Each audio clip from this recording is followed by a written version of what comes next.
Bonjour à tous, ravi de vous retrouver sur Public Sénat. Vous venez de voir la discussion générale sur la proposition de loi visant à lutter contre le système prostitutionnel. Les sénateurs s'attaquent maintenant à l'examen des articles, avec l'article 1er qui porte sur les moyens d'enquête et de poursuite des auteurs de traite d'humains et de proxénétisme. On retourne tout de suite en séance. La séance est reprise. Nous passons donc à la discussion du texte de la commission. Et à l'article 1er, je suis saisi de deux amendements identiques faisant l'objet d'une discussion commune. L'amendement numéro 33 rectifié bis, présenté par Madame Joanneau. Merci, Monsieur le Président. Cet amendement vise à restaurer le texte dans sa version initiale qui prévoyait que l'autorité administrative puisse notifier aux fournisseurs d'accès à Internet les adresses électroniques des sites Internet fautifs pour permettre leur blocage immédiat. À l'époque, le gouvernement, la prédécesseur de Madame la ministre, avait demandé que cette mesure soit supprimée parce qu'une réflexion était en cours sur la faisabilité et l'efficacité d'un tel dispositif. Or, depuis, ce dispositif a été voté, alors dans un autre cadre, dans celui de la loi pour la confiance en l'économie numérique, concernant spécifiquement la lutte contre le terrorisme et la pédopornographie. De fait, ni la contrainte technique ni l'argument procédural ne peuvent être opposés à la réintégration de cette disposition dans le texte. C'est d'autant plus important que, d'après le sociologue Laurent Mélito, il y aurait environ, décidément, 10 000 annonces distinctes sur Internet sur 5 à 6 sites dédiés. On voit l'ampleur du phénomène, ça a été noté d'ailleurs par plusieurs de nos collègues. Et si les autorités publiques, et notamment policières, ne peuvent pas agir rapidement pour bloquer ces sites, nous laissons la voie ouverte, on connaît le temps des procédures juridiques, nous laissons la voie ouverte au développement de ces réseaux. Voilà l'objet de cet amendement. Merci, ma chère collègue. L'amendement 37, identique, est présenté par Madame Meunier au nom de la commission spéciale. Oui, merci Monsieur le Président, Madame la Ministre, chers collègues. Donc cet amendement a le même objet, c'est-à-dire de réinstaurer la possibilité de bloquer les sites Internet utilisés par les réseaux de traite et de proxénétisme. Donc je ne développe pas les arguments puisqu'ils viennent d'être présentés par Madame Joanneau, mais disons que depuis la loi du 13 novembre 2014, les choses ont changé, le contexte a évolué et nous pensons qu'il est peut-être important et possible de réinstaller donc cette possibilité de bloquer les sites à caractère prostitutionnel. Avis du gouvernement, Madame la Ministre. Merci Monsieur le Président, Mesdames les sénatrices, je vous remercie de cet amendement. Néanmoins, je vous demanderai de le retirer car nous avons le souci au gouvernement de justement pouvoir travailler à des moyens efficaces. Le blocage est pour nous pas encore suffisant et nous souhaitons faire évoluer justement nos capacités à la fois certes bloquer, mais pas que bloquer justement, remonter correctement les filières. Il y aura d'ailleurs des textes sur une approche globale du numérique sur l'ensemble des sujets qui nous permettra de le faire. Donc je vous demanderai de bien vouloir retirer vos amendements. Madame Joanneau, pour explication. Oui, Madame la Ministre, j'ai un petit peu de mal à comprendre pourquoi ce qui était possible dans la loi pour la confiance dans l'économie numérique, qui justement doit traiter du numérique, à savoir le blocage des sites, qui a été voté, donc ça semblait a priori efficace, ne le serait pas pour la lutte contre le proxénétisme et la traite des êtres humains. Madame le rapporteur. De la commission spéciale, donc je maintiens cet amendement. Voilà. D'accord, Madame la Ministre. C'est donc un avis défavorable. Avis défavorable. Je mets aux voix les amendements 33 rectifié bis et 37. Qui est pour? Qui est contre? Abstention? Ils sont adoptés. Je mets aux voix l'article 1er, ainsi modifié. Qui est pour? Même vote. Qui est contre? Abstention? Il est adopté. Article 1er bis, je le mets aux voix. Même vote. Il est adopté. À l'article à supprimer, je suis saisi de deux amendements identiques faisant l'objet d'une discussion commune. L'amendement numéro 21, Madame Benbassa.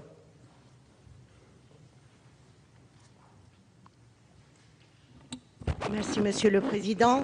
L'article 1er ter A permettait aux personnes prostituées de déclarer comme domicile l'adresse de leur avocat ou d'une association qui aide ou qui accompagne les personnes prostituées pour leurs démarches administratives.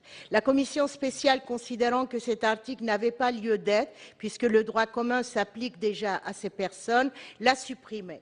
Si les citoyens non européens en situation administrative régulière bénéficient sans restriction du dispositif de domiciliation de droit commun, ce n'est pas le cas des personnes en situation irrégulière. Or, nombreuses sont les personnes victimes de traite et de proxénétisme en situation irrégulière et sont aujourd'hui largement entravées dans l'exercice de leurs droits, notamment dans leur démarche d'admission au séjour. Le présent amendement a donc pour objet de prévoir la possibilité pour les personnes concernées de pouvoir avoir une domiciliation pour faire des démarches administratives comme déposer une demande de titre de séjour auprès de la préfecture. Merci. Merci, ma chère collègue. L'amendement 25 rectifié est identique. Madame Conway-Mouret, allez-y. Oui, Monsieur le Président, Madame la Ministre, chers collègues, en effet, cet amendement vise à faciliter l'obtention d'une domiciliation pour les personnes étrangères victimes de la traite des êtres humains et du proxénétisme. La domiciliation ou élection de domicile permet aux personnes sans domicile stable ou fixe, ce qui est le cas de très nombreuses prostituées, notamment étrangères, de disposer d'une adresse postale administrative où elles peuvent recevoir leur courrier, mais qui leur permet surtout d'engager des procédures administratives, notamment sollicitation d'un titre de séjour pour lesquels un justificatif de domicile est systématiquement demandé. C'est donc pour faciliter ces démarches que la proposition de loi votée par l'Assemblée nationale prévoyait dans son article inter A que pour leurs démarches administratives, les personnes prostituées peuvent déclarer comme domicile l'adresse de leur avocat ou d'une association qui aide ou qui accompagne les personnes prostituées. Donc cet article a été supprimé, cela vient d'être dit. Mais l'article inter de la PPL prévoit que lorsqu'il est fait application à ces personnes des dispositions de l'article 706-57 relatives à la déclaration d'adresse, celles-ci peuvent également déclarer comme domicile l'adresse de leur avocat ou d'une association.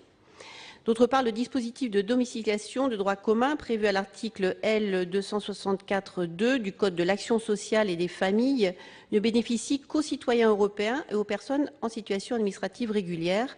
Or, de nombreuses personnes prostituées, victimes de la traite des êtres humains et du proxénétisme, sont en situation irrégulière. Il est bon de rappeler que 97% des prostituées sont d'origine étrangère. Et donc, pour certaines d'entre elles, ce sont même des proxénètes qui détiennent leur papier d'identité. Merci, ma chère collègue. Avis de la commission. Oui, Monsieur le Président, Madame la Ministre, cet amendement conduit à traiter de façon différente les personnes en situation irrégulière selon la nature du titre de séjour qu'elles sollicitent. En effet, les titres de séjour autres que la carte vie privée et familiale ou l'autorisation provisoire de séjour créée à l'article 6 de la proposition de loi sont exclus du dispositif prévu par l'amendement. En outre, la loi Allure du 24 mars 2014 a assoupli et clarifié les règles applicables à la domiciliation des personnes en situation irrégulière. Ces dernières peuvent désormais se faire domicilier dans les conditions de droit commun lorsqu'elles demandent à bénéficier de l'aide médicale d'État, de l'aide juridictionnelle ou pour exercer les droits civils qui leur sont reconnus par la loi. Cela signifie qu'en pratique, le droit à domiciliation est déjà largement ouvert aux personnes en situation irrégulière, contrairement à ce que vous dites, chers collègues. Il n'y a donc pas lieu de créer un régime dérogatoire pour les personnes prostituées qui sollicitent la carte vie privée et familiale ou l'autorisation provisoire de séjour. Donc, pour ces raisons, la commission spéciale a émis un avis défavorable sur les deux. Avis du gouvernement, Madame la Ministre. Défavorable pour les mêmes raisons. Parfait. Je vais mettre aux voix les amendements. Qui est pour?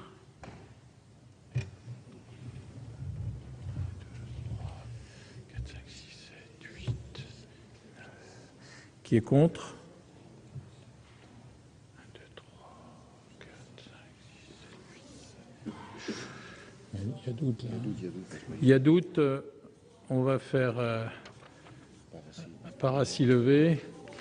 Donc, oui, c'est pour ça qu'il y a doute. Alors, qui est pour? Vous voulez bien vous lever si vous êtes pour? Voilà, que ce soit clair.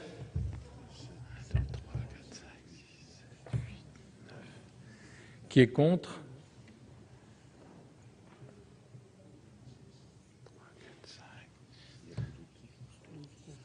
Voilà. Abstention, donc ils ne sont pas adoptés. Je mets aux voix l'article 1er ter, qui est pour, qui est contre, abstention, il est adopté. L'article 1er quater a été supprimé. Je mets aux voix l'article 1er quinquies, même vote, il est adopté. L'amendement numéro 19 portant sur l'intitulé du chapitre 2 est réservé jusqu'à la fin du chapitre. Nous passons donc à la section 1, dispositions relatives à l'accompagnement des victimes de la prostitution. L'article 2, on entend mal. Alors, je disais, nous arrivons à la section 1, dispositions relatives à l'accompagnement des victimes de la prostitution.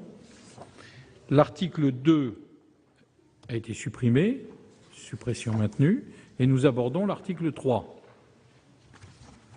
À l'article 3, M. Roland Courteau s'est inscrit. Il a la parole. Merci, Monsieur le Président. Oui, l'article 3 de cette proposition de loi crée un parcours de sortie de la prostitution pour les victimes de la prostitution. Il consacre la création d'une instance chargée d'organiser et de coordonner l'action en faveur des victimes de la prostitution, du proxénétisme et de la traite des êtres humains. Si je tiens à intervenir à propos de cet article, c'est parce qu'il me paraît être essentiel. C'est l'un des piliers les plus importants de ce texte. Car l'essentiel, c'est bien la protection, c'est bien la sécurisation des victimes de la prostitution. C'est ce que propose cet article 3, qui met en place un véritable système de protection et d'accompagnement de ces victimes. L'enjeu majeur de ce texte, je le répète, c'est l'enjeu humain. C'est même plus précisément l'avenir de ces personnes. La question simple qu'elle se pose est la suivante. Que vont-elles devenir? Eh bien, la loi leur dit qu'elles ne sont pas seules, que la République les protège. C'est effectivement un véritable parcours de sortie de la prostitution que met en place l'article 3. Il entend apporter une réponse durable, concrète, crédible, en termes de soins, de revenus, de sécurité, de logement, de formation et d'accompagnement vers l'emploi. Ce parcours de sortie ouvrira des droits nouveaux à ces personnes que la République a l'impérieux devoir de protéger. Car cette République, c'est, nous l'oublions jamais, le pays des droits de l'homme.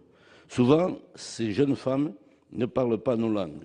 Comment feront-elles si nous ne les aidons pas au début dans un parcours de réinsertion sociale? Nous avons aujourd'hui des femmes qui souffrent et la priorité, c'est de les aider à s'en sortir.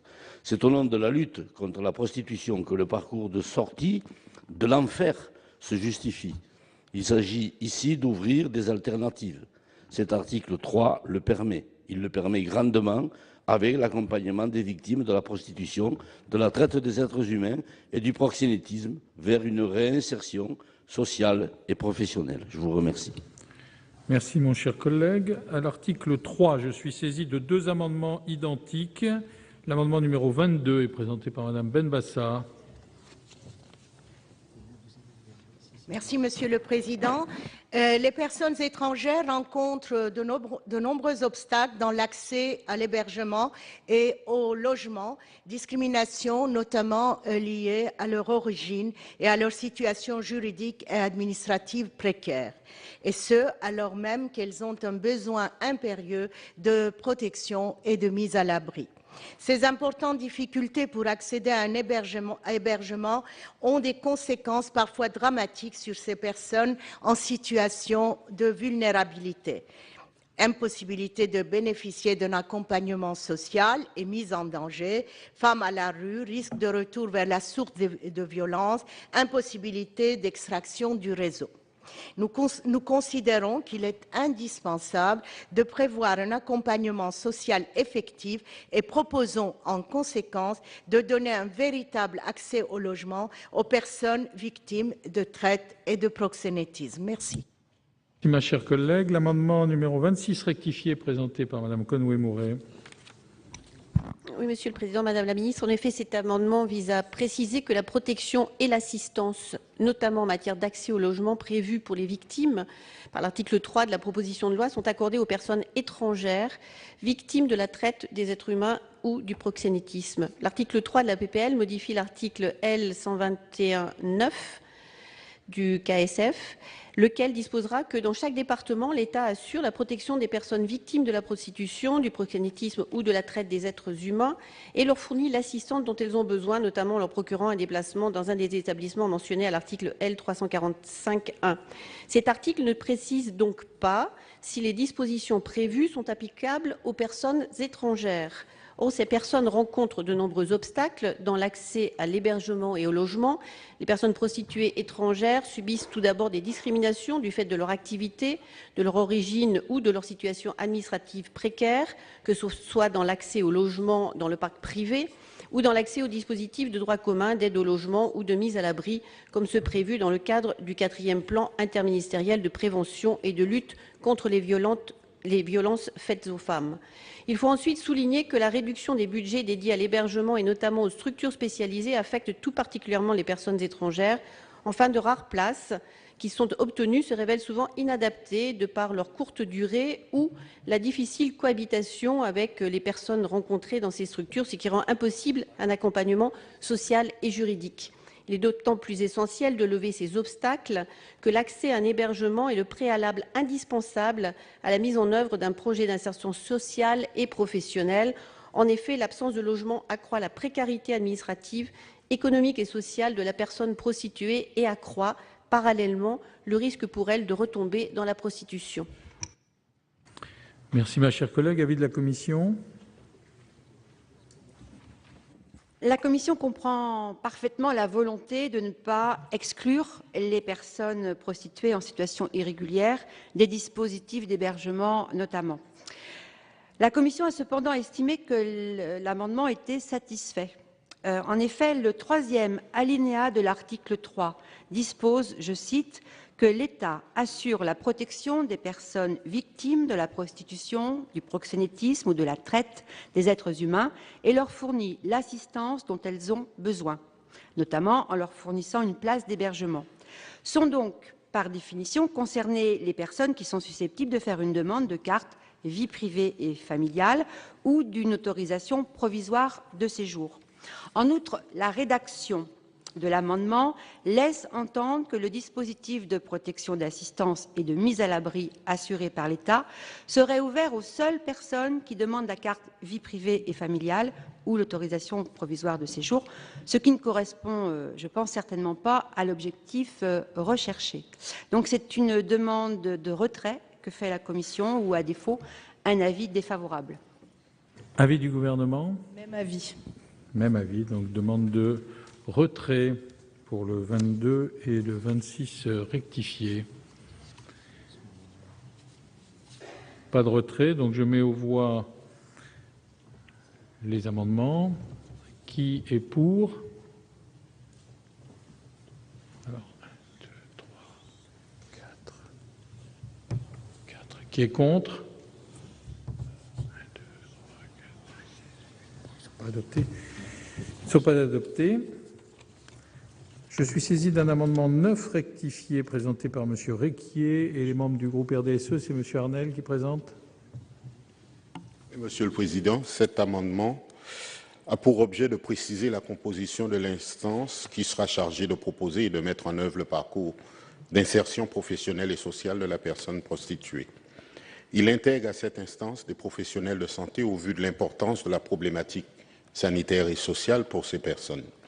La qualification de professionnels de la santé permettra à des infirmiers ou des psychologues, notamment nommés par le préfet, de participer à l'élaboration du projet d'insertion professionnelle et sociale.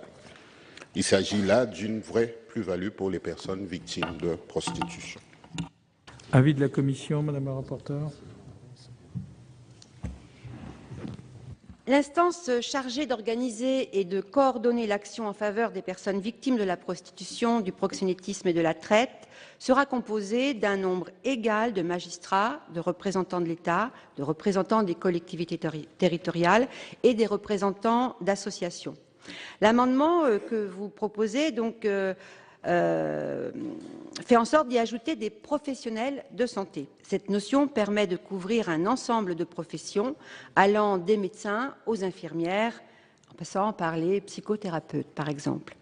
Nous avons eu un débat en commission spéciale sur le terme qui serait le plus approprié, et celui de professionnel de santé, qui est couramment utilisé dans le Code de la santé publique, nous a paru le plus adapté au stade de la loi. Donc il permet de laisser suffisamment de marge de manœuvre au préfet pour organiser ensuite les instances dans chaque département en faisant appel aux professionnels les plus compétents pour accompagner les victimes de la prostitution, du proxénétisme et de la traite. Donc c'est un avis favorable à votre amendement qui a été donné par la Commission. Avis du gouvernement ? Favorable. Avis favorable. Je mets donc aux voix l'amendement 9 rectifié bis. Qui est pour ? Qui est contre ? Abstention. Il est adopté. Je suis saisi de 4 amendements identiques faisant l'objet d'une discussion commune. Le premier, l'amendement numéro 7 rectifié, présenté par M. Arnel pour le groupe RDSE. Il s'agit, Monsieur le Président, de lever une ambiguïté rédactionnelle s'agissant des droits des victimes du système prostitutionnel à bénéficier de l'autorisation provisoire de séjour. Cette rectification rédactionnelle permettra de sécuriser l'accès des personnes prostituées au bénéfice de l'autorisation provisoire de séjour. Merci, mon cher collègue. L'amendement numéro 11, présenté par Mme Gonthier-Maurin. Oui, Monsieur le Président, Madame la Ministre, mes chers collègues, cet amendement vise à mettre en cohérence les articles 3 et 6 de cette proposition de loi suite à la rédaction qui avait été adoptée en juillet dernier par la commission spéciale de ce nouvel article L316-1-1 du CDSA. Pardon. En effet, la commission spéciale avait introduit l'automaticité de la délivrance d'une autorisation provisoire de séjour pour les étrangers victimes de la traite humaine ou du proxénétisme et porter la durée de cette autorisation de séjour à 1 an contre 6 mois, modification que notre groupe avait soutenue. En cohérence, nous proposons donc que cette automaticité soit introduite à l'alinéa 7 de l'article 3. Il serait en effet tout à fait incompréhensible que subsistent dans la proposition de loi 2 rédactions différentes et donc bien 2 interprétations différentes pour la délivrance d'une APS aux personnes étrangères victimes de traite ou de proxénétisme. Ce point est tout à fait primordial, car nous savons très bien que les difficultés extrêmes, pour ne pas dire plus, que rencontrent déjà ces victimes pour faire valoir leur droit à bénéficier des dispositions prévues à l'article L361-1 du CDSA. Des dispositions très strictement encadrées. Ces titres ne sont en effet que très rarement délivrés par les préfectures aux victimes de la traite ou du proxénétisme qui portent plainte et dénoncent les auteurs de ces infractions.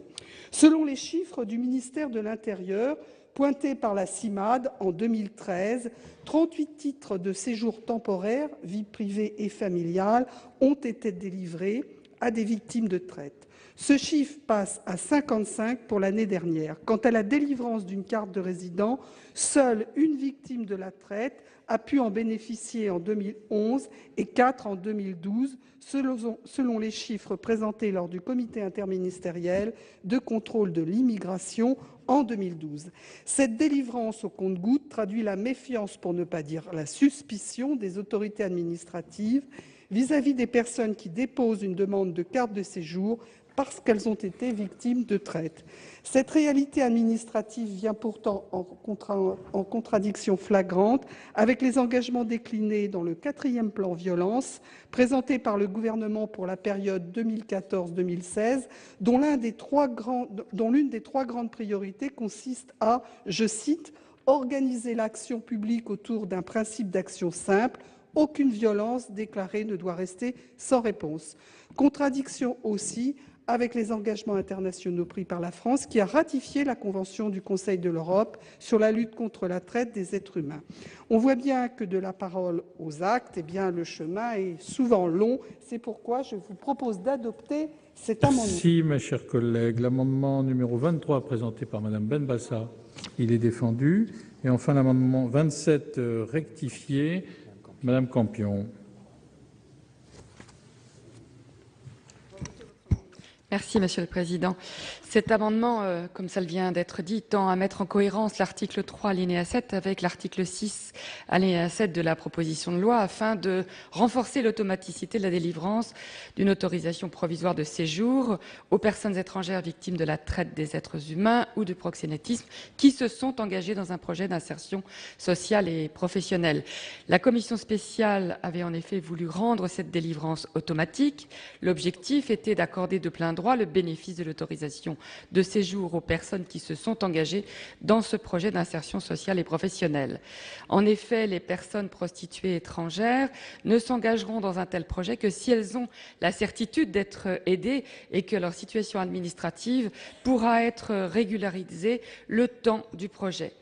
Par ailleurs, le texte prévoit déjà que l'impératif d'ordre public permettra au préfet de s'opposer à la délivrance de l'autorisation de séjour.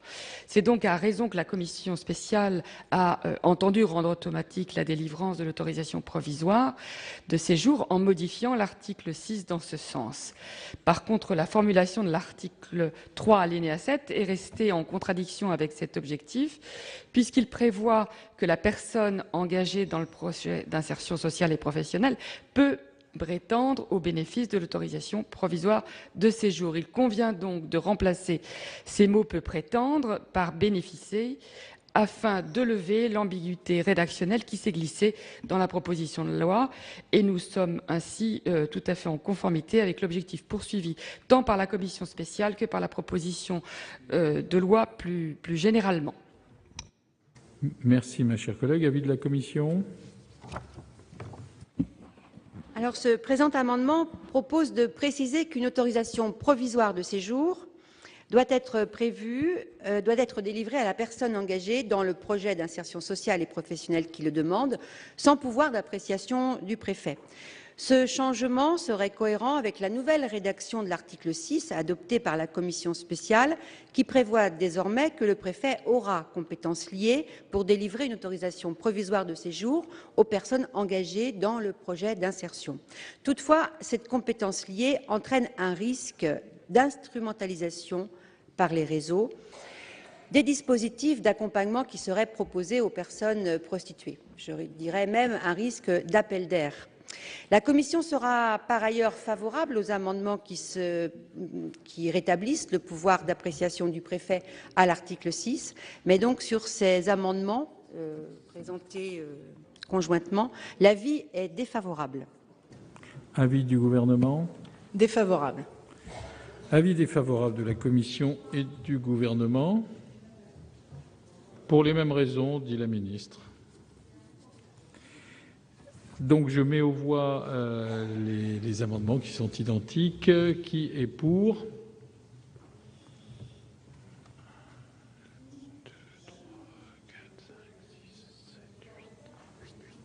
Qui est contre?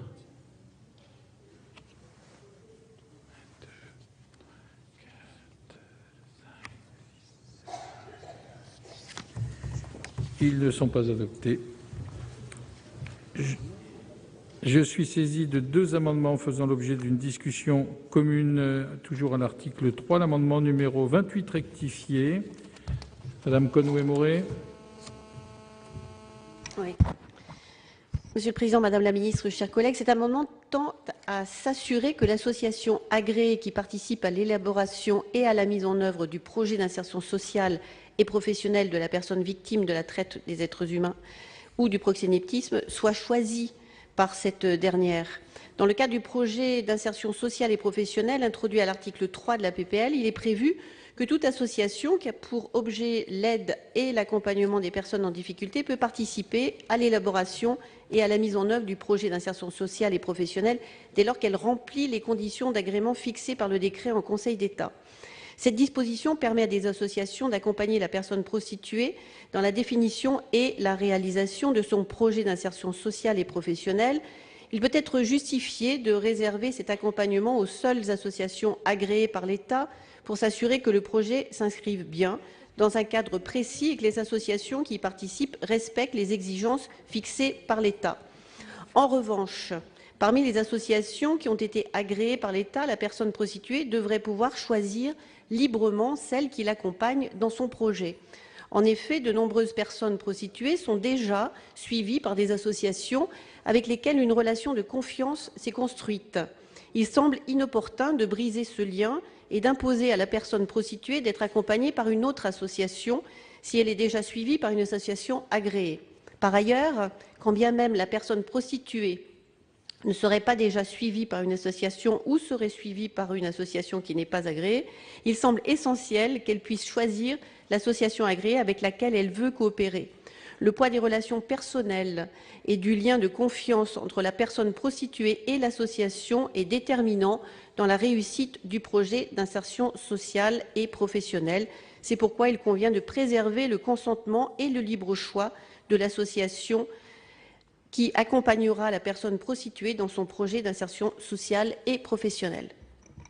Merci, ma chère collègue. Monsieur Arnel, pour le 6 rectifié. Oui, Monsieur le Président, l'amendement est défendu. Merci.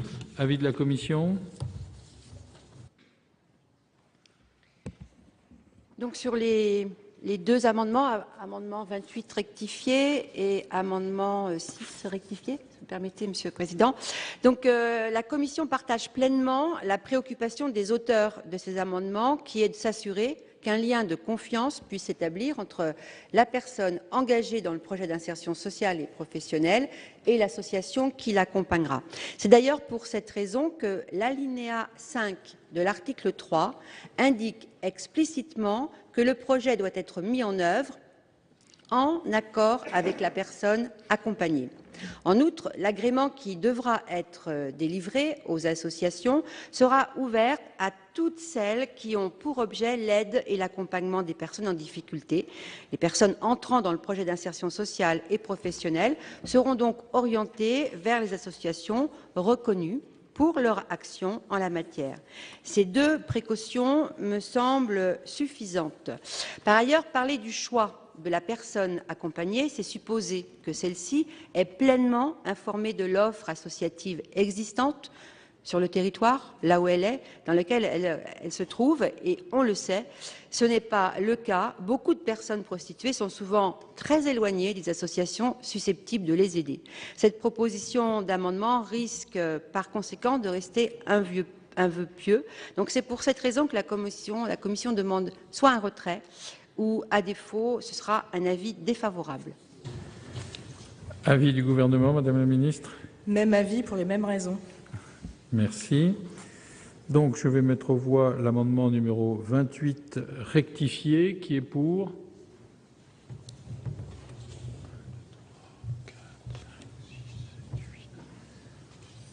Qui est contre.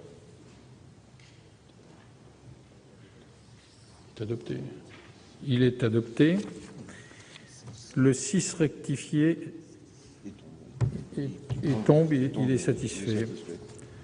Voilà, donc je mets aux voix l'article 3 ainsi modifié, qui est pour, qui est contre, abstention, il est adopté. Je mets aux voix l'article 3 bis, même vote, il est adopté. L'article 4 est réservé. L'article 5 est supprimé et nous abordons l'article 6. Madame Gonthier-Maurin a demandé la parole. Oui, si ma voix me laisse tranquille, Monsieur le Président. Madame la Ministre, mes chers collègues, cet article 6 apporte des modifications significatives quant au droit au séjour des personnes étrangères victimes de la traite ou de la prostitution ayant déposé plainte contre les auteurs de ces infractions.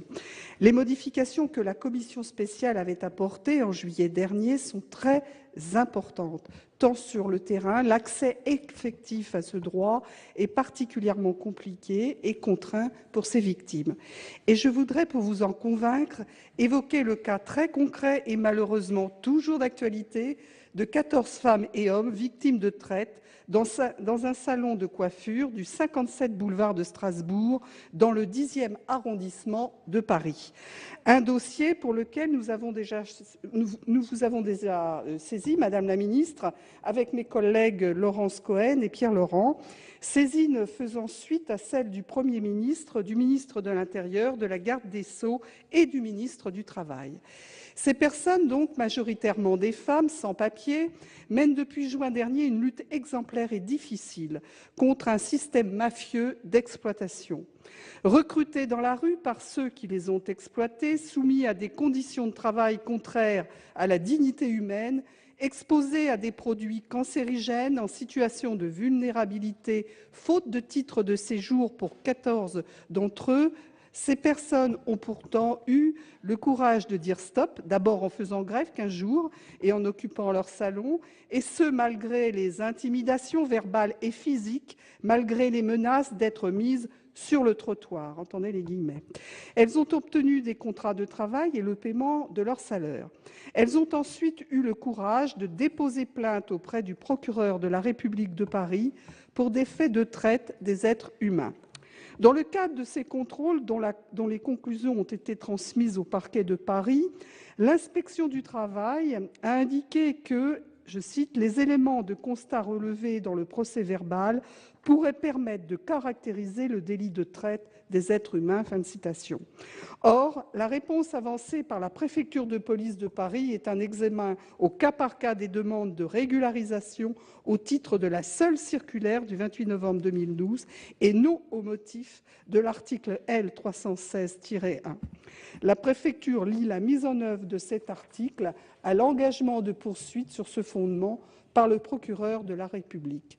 Or, l'article L. 316-1 ne fait pas mention de cette précision, n'évoquant que le seul dépôt de plainte, ce qui est confirmé par la jurisprudence, en l'espèce par des décisions prononcées par la Cour administrative d'appel de Bordeaux le 22 mars 2011 et par celle de Paris le 11 octobre 2011.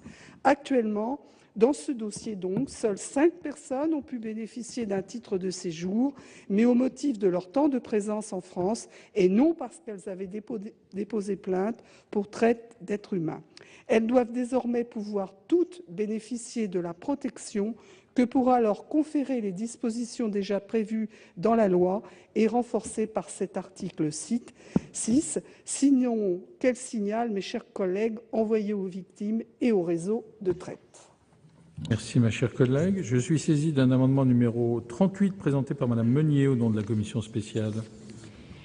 Le présent amendement tend à supprimer les alinéas 4 et 5.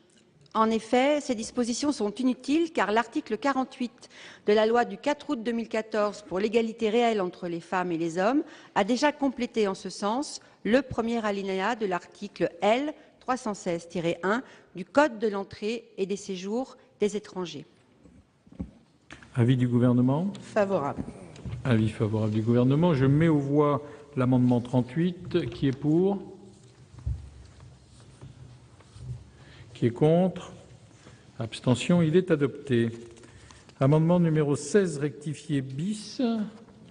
C'est Madame Lepage qui le présente. Oui, merci Monsieur le Président. L'article 6 modifie le Code de l'entrée et du séjour des étrangers du droit d'asile dans le souci de faciliter l'obtention d'un titre de séjour pour les victimes de la traite et du proxénétisme. Notre commission spéciale a adopté un amendement modifiant l'article L. 316-1 du CESEDA qui prévoit que le préfet aura compétence liée pour la délivrance du titre de séjour octroyé aux victimes de la traite ou du proxénétisme qui dénoncent les auteurs de ces infractions dès lors que les conditions fixées par la loi sont remplies. Notre commission a aussi amendé cet article 6 pour modifier le nouvel article L. 316-6-1 afin de prévoir que le préfet aura également compétence liée pour la délivrance de l'autorisation de séjour octroyée aux victimes de la traite ou du proxénétisme engagées dans le projet d'insertion sociale et professionnelle. Cela signifie donc que le préfet n'aura pas de compétence discrétionnaire et aura, dans ce cas-là aussi, l'obligation de délivrer l'autorisation de séjour, alors même que la personne prostituée n'a pas porté plainte contre le réseau de traite et est donc encore sous le joug de son proxénète. On voit aussitôt le danger de manipulation de la part des réseaux qui auront au fait de détourner la disposition au bénéfice de leur marché et feront en sorte que davantage de prostituées puissent séjourner légalement en France. Il me semble que nous n'avons pas intérêt à présenter la France comme un pays d'accueil de la prostitution. Il importe donc, j'ai envie de dire uniquement, de ne pas dessaisir le préfet de son pouvoir d'appréciation, de lui laisser la possibilité de vérifier que la personne prostituée n'est pas contrainte par un proxénète qui la manipule pour délivrer le permis de séjour. La réduction de ce permis de 1 an à 6 mois répond à la même logique.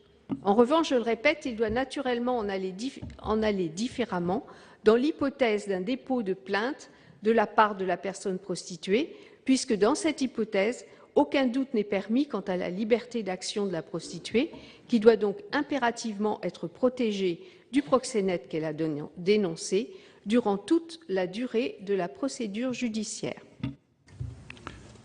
Avis de la commission. Cet amendement tend à revenir en fait au texte initial de l'Assemblée nationale et correspond à la position que j'avais défendue en juillet devant la commission spéciale. Je souligne d'ailleurs qu'au cours des auditions complémentaires que nous avons eues ces dernières semaines, nous avons été alertés sur le risque de détournement par les réseaux de traite d'un titre de séjour qui serait octroyé automatiquement. Donc la commission a émis un avis favorable à cet amendement. Avis du gouvernement. Favorable. Merci Madame la Ministre. Oui, Madame Gontier-Morin. Pour explication de vote. Oui, une explication de vote, Monsieur le Président, si vous le permettez, parce que on se souvient qu'en juillet dernier, la commission spéciale sénatoriale, suite à un amendement de notre collègue qui est juste devant moi, avait décidé d'allonger la durée, l'autorisation à 1 an et avait décrété l'automaticité.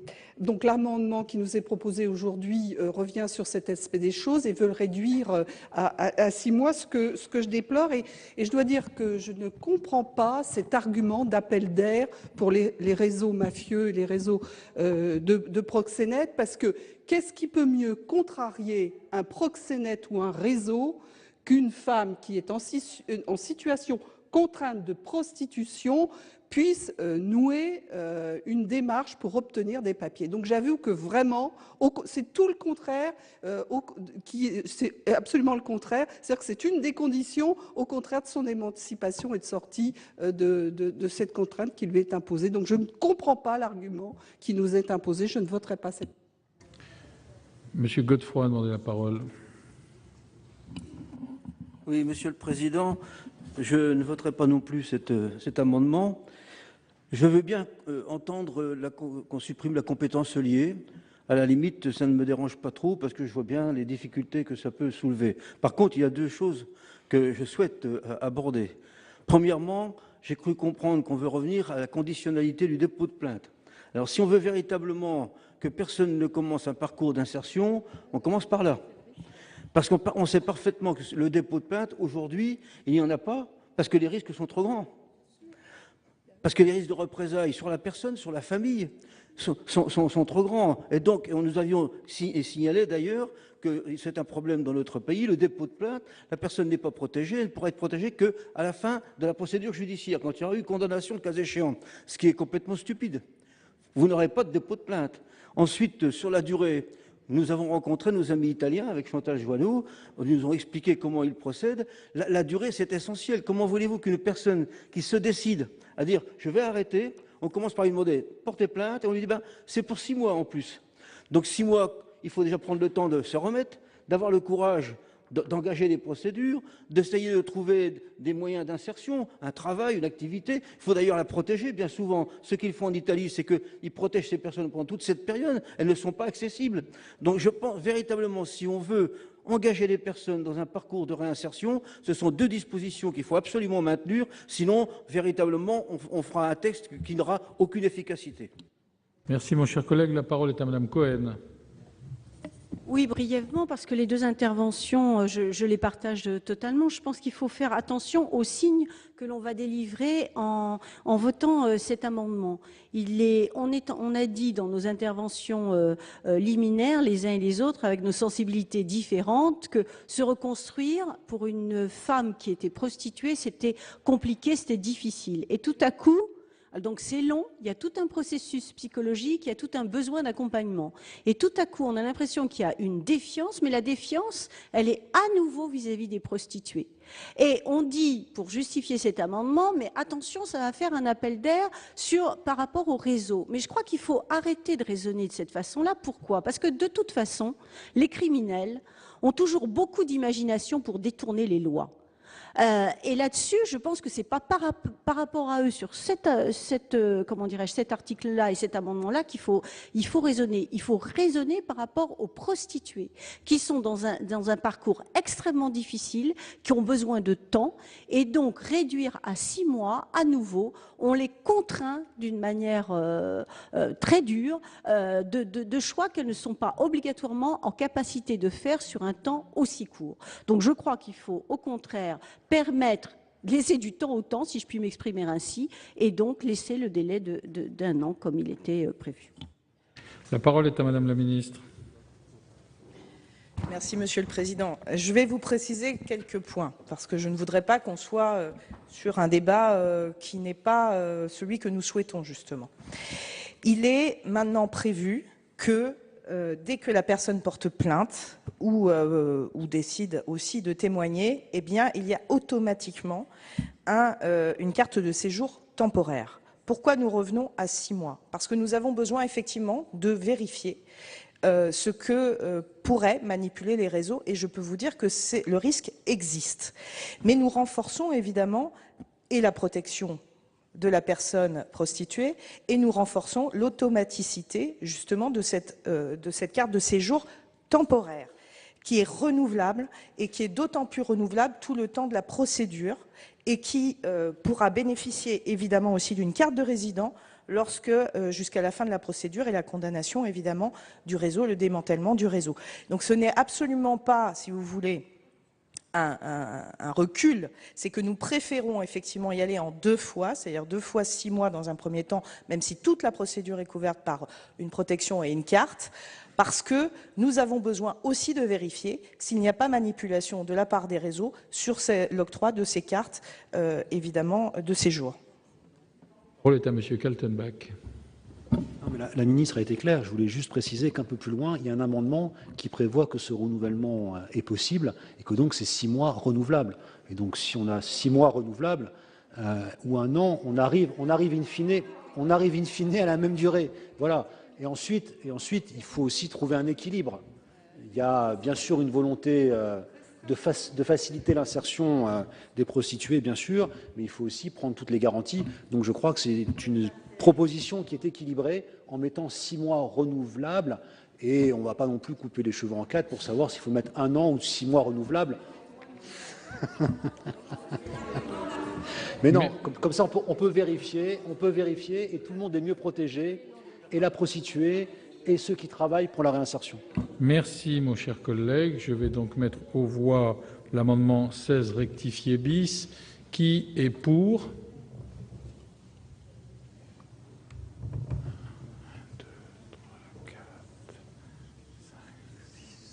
Qui est contre?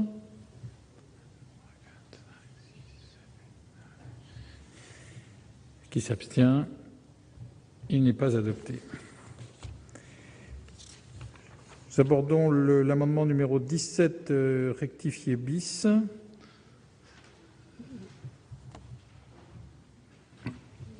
Le Président, cet article 6 donc, reconnaît un droit de séjour pour les personnes prostituées victimes de la traite des êtres humains et du proxénétisme.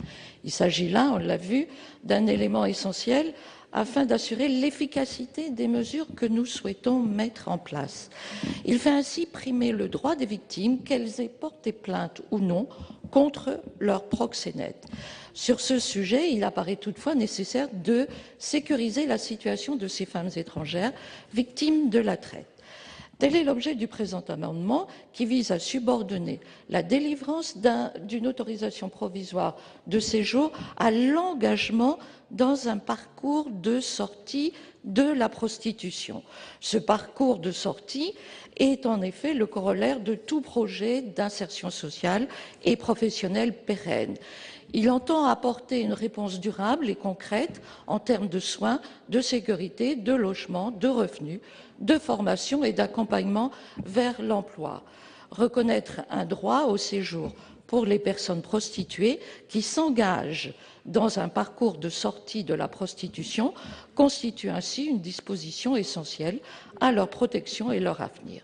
C'est pourquoi je vous propose cet amendement. Avis de la commission ?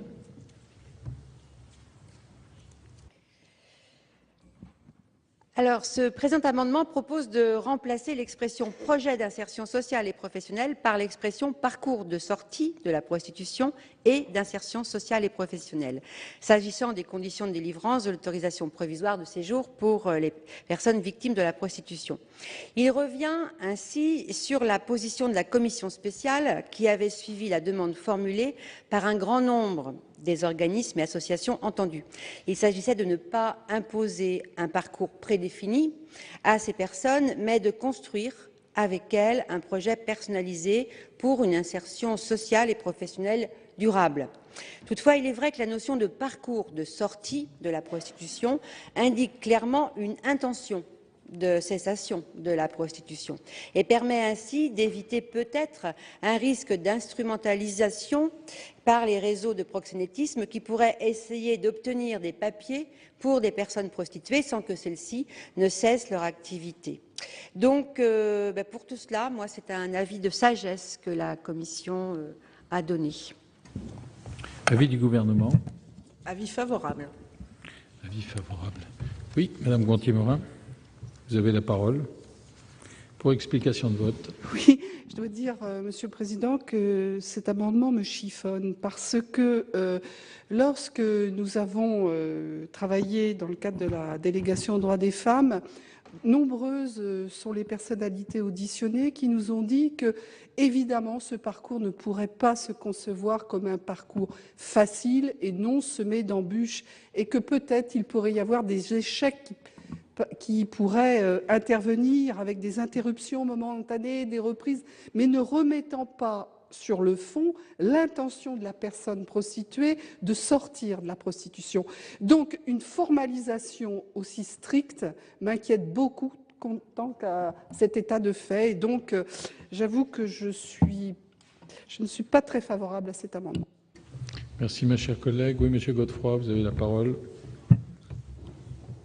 Très brièvement, pour dire que je suis complètement d'accord avec l'intervention de ma collègue, puisque c'était la réflexion que nous avons eue dans la commission spéciale et que nous avions adoptée le 8 juillet.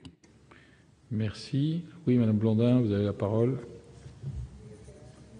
On sait très bien que ce parcours de sortie peut être justement interrompu et c'est la raison pour laquelle nous avons mis un parcours de sortie et un projet d'insertion sociale et professionnelle. Donc c'est un parcours qui peut durer plus longtemps, mais on a voulu, au lieu de mettre un projet d'insertion sociale et professionnelle, introduire cette notion de parcours de sortie qui montre bien tout ce que vous venez d'expliquer.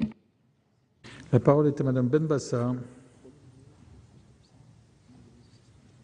Merci, Monsieur le Président. Je voulais dire que j'étais d'accord avec ma collègue Gonthier-Maurin et mon collègue Godefroy, parce que, enfin, le terme déjà de parcours de sortie est très limité et limitatif, tandis que dans un projet, il y a une avancée, un futur, et un projet, c'est beaucoup plus ouvert qu'un parcours de sortie, et il faut donner cette chance aux personnes qui veulent s'insérer socialement et professionnellement. Merci.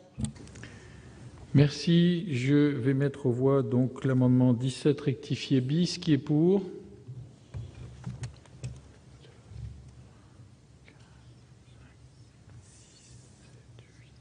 Qui est contre?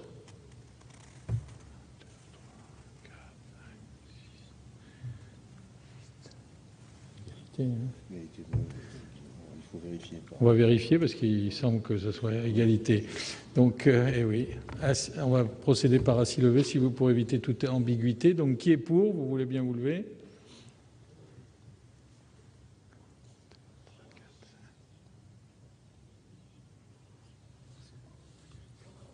Qui est contre?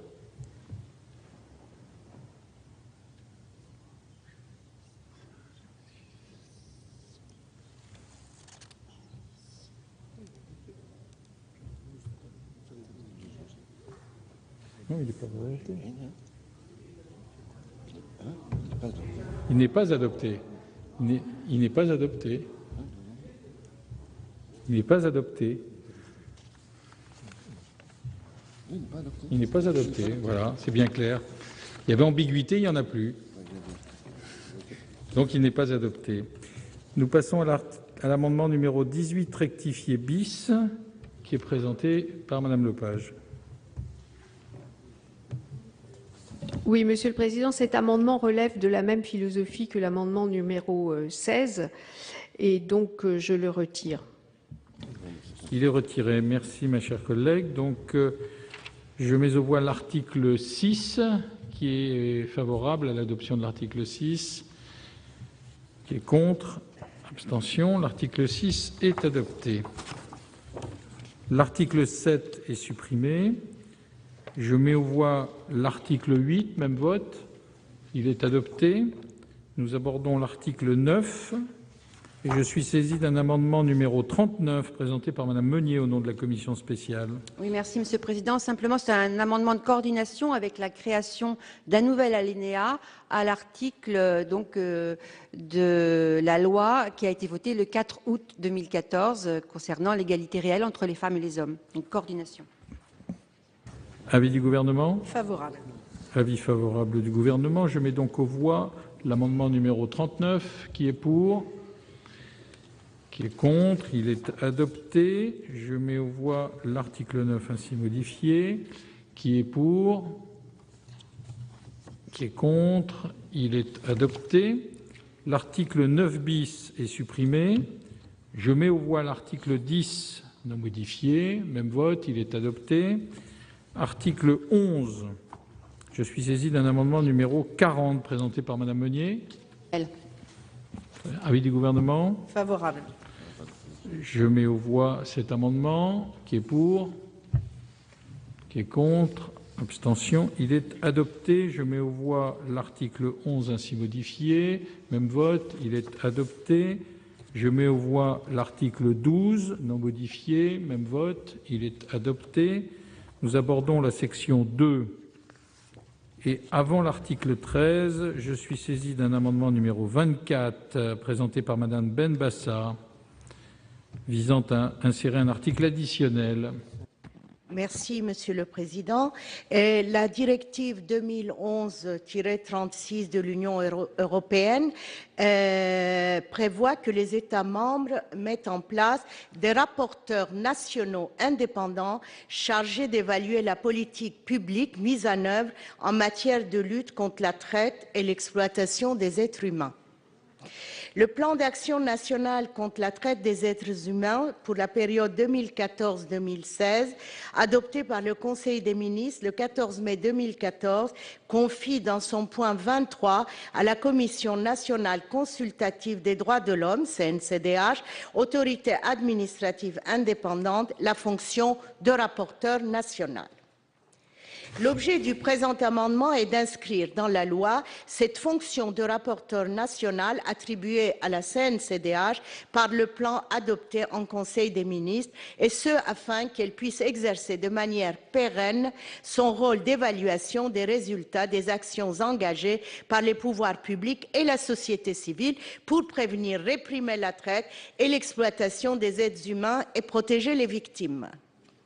Il existe en France, comme vous le savez, une mission interministérielle pour la protection des femmes et la lutte contre la traite des êtres humains, le MIPROF, qui fut créé par un décret numéro 2013-7 du 3 janvier 2013, qui est constitué de 2 personnes. Cette mission interministérielle a mis en place un plan national de lutte. Ce ne peut être évidemment qu'une autre institution, et une institution indépendante qui évalue le plan.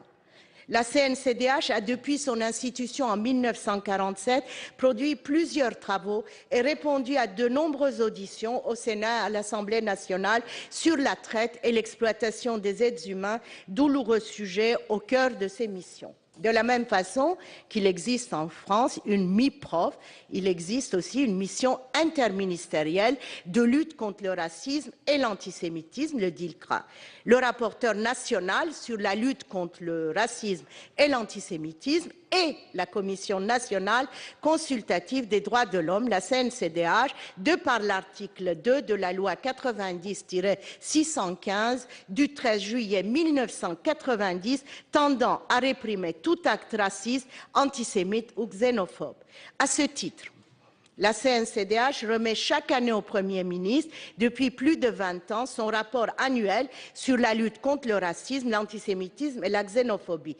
Le rapport 2014 sera remis au Premier ministre le 8 avril 2015. Je n'ai pas compris pourquoi la commission spéciale a rejeté cet amendement.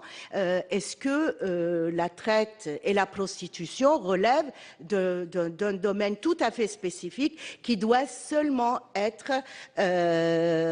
disons, rapporté par une commission interministérielle? On ne peut pas être juge et témoin. Enfin, c'est pas possible. Alors, il faudrait peut-être réfléchir à cette question. J'attire votre attention à ce sujet. Merci. Merci. Avis de la commission. Oui, donc, Monsieur le Président, ma chère collègue, c'est effectivement un avis de retrait ou une demande de retrait de votre amendement ou un avis défavorable, parce que cette fonction de rapport que vous avez décrite est déjà prévue par la directive 2011/36/UE du Parlement européen et du Conseil du 5 avril 2011, et le plan d'action national contre la traite la confie. Voilà pour l'examen de cette proposition de loi qui vise à lutter contre le système prostitutionnel. On y revient bien entendu plus largement dans 24 heures Sénat. Le journal, c'est tout de suite.